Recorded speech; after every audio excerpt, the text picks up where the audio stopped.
Eu queria que a Carla contasse um pouquinho da história dela com a reprodução, né? A minha história pessoal, Isso. então, eu confesso que eu até tinha um pouco de dúvida sobre o meu desejo da maternidade ou não, porque como eu já falei um pouquinho antes, eu realmente acredito que a mulher pode expressar a maternidade de muitas formas. Acho que a gente tem esse potencial. Mas, enfim, né, muitas vezes a gente vai seguindo, né, o script da vida, e eu disse: "Bom", eu tinha a questão da idade, né, como pelo menos alguém que trabalha em reprodução, eu sei que isso começa a pegar um pouquinho, então eu disse: "Bom, é o momento de eu decidir se eu, né, quero ou não Quantos ser anos mãe". tu tinha? Eu tinha 32, e eu sempre falo para as pacientes que é uma ótima idade para começar essas tentativas, porque se tiver algum problema tem tempo ainda de ter bons desfechos com tratamento, e eu segui as minhas próprias Olha só. orientações.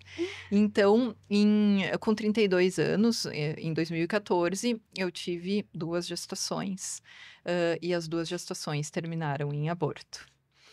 E e é muito curioso, né, eu sou uma pessoa bem espiritualizada, eu acredito, né, em muitas leis, em muitas coisas, e uma delas é que o aborto de repetição, para mim, desde que eu era aluna de medicina, de alguma forma me pegava, assim, aquilo me chamava atenção, nossa, como é difícil as perdas, e eis que foi o que aconteceu comigo. Então eu engravidava e acabava tendo uma perda bem cedo, assim, bem precoce na gravidez.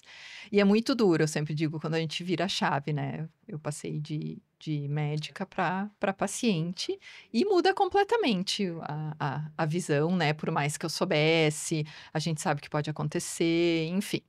Mas aí a gente já estava com o doutor Nilo, né, que é maravilhoso e é uma referência, sempre foi uma referência em aborto de repetição. Então nada nessa eu não acredito no acaso, eu acredito que todas as coisas acontecem por um motivo. Então se coisas tristes e desafiadoras acontecem comigo, eu acredito que era porque tinham que acontecer. Então o doutor Nilo já estava na minha vida, eu fui consultar com ele, acabei fazendo diagnóstico de trombofilias, que era, em princípio, que causavam os abortos. E para quem tem trombofilia, a gente precisa fazer aquelas injeçõezinhas, que são as injeções de enoxaparina, que tem que fazer todos os dias durante toda a gravidez. Quando essas perdas acontecem, essa semana eu atendi um aborto de repetição. Por mais que a gente tenha, sempre que tem empatia, quando a gente passou por aquilo, é Com diferente. certeza. E quando a paciente me cada paciente que me fala, eu consigo enxergar, muitas semelhanças.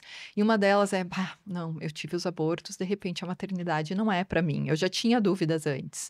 Ah, Aí de tu já fica se questionando. Exatamente, mas na verdade, muitas vezes, isso é uma armadilha da nossa própria psique para não passar por mais dor, mais medo. Só que aí, deixar de realizar um sonho é a pior coisa que pode acontecer. Então a gente tem que muitas vezes trabalhar e tratar e seguir, né? Então, bom, tenho trombofilia, tenho que usar enoxaparina.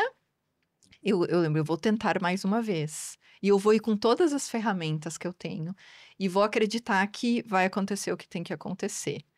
Mas nesse meio tempo, eu comecei a sentir uma dor na menstruação, que eu sabia que era endometriose. Eu falei: "Gente, eu tenho tô com endometriose". E uma dor que começou assim, subitamente, e eu sabia aonde era o foco da endometriose. Quando eu fui fazer o exame, eu disse: "Pode procurar, que tem um foco em cima da bexiga, do ladinho direito, que é Nossa. onde eu sinto dor quando eu vou fazer xixi, quando eu tô menstruada". Eu, assim, né, uma consciência corporal de quem conhece, estava lá o foco de endometriose. Acabei fazendo cirurgia da endometriose também, porque eu tinha sintomas, tinha dor, e fiz esteroscopia, tinha endometrite, que é outro diagnóstico que a gente precisa tratar. Então, eu passei por Nossa. algumas belas experiências na parte reprodutiva. E aí, acabei induzindo ovulação, a Fran acompanhou as ecografias, né? Tipo, vamos ali, entre uma paciente e outra, já dá uma olhada, estava crescendo. E eu, sim, nunca tive grande dificuldade para engravidar, então eu fiz a cirurgia no outro ciclo.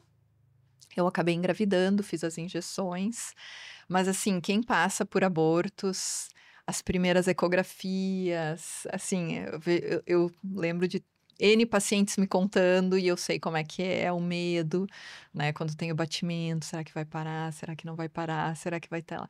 E quando eu fiz a ecografia, a até vou me emocionar se eu falar muito. Quando eu fiz a primeira ecografia, que eu vi ela se movimentando, foi Nossa. inexplicável, assim, porque foi Até batalhado. eu vou me emocionar. Foi. E hoje, pensando nela, ela é o maior tesouro que eu tenho na minha vida, né? Acho que tudo que eu passei, eu passaria mais 1000 vezes, se fosse para ter uma preciosidade que é a minha filha. Então, essa é a mensagem para todas as pacientes. Cuidado com as armadilhas que a gente se coloca, de repente não é para mim, de repente eu não vou ser mãe, são obstáculos, muitas vezes, que vão impedir de realizar um sonho que é maravilhoso e vale muito a pena.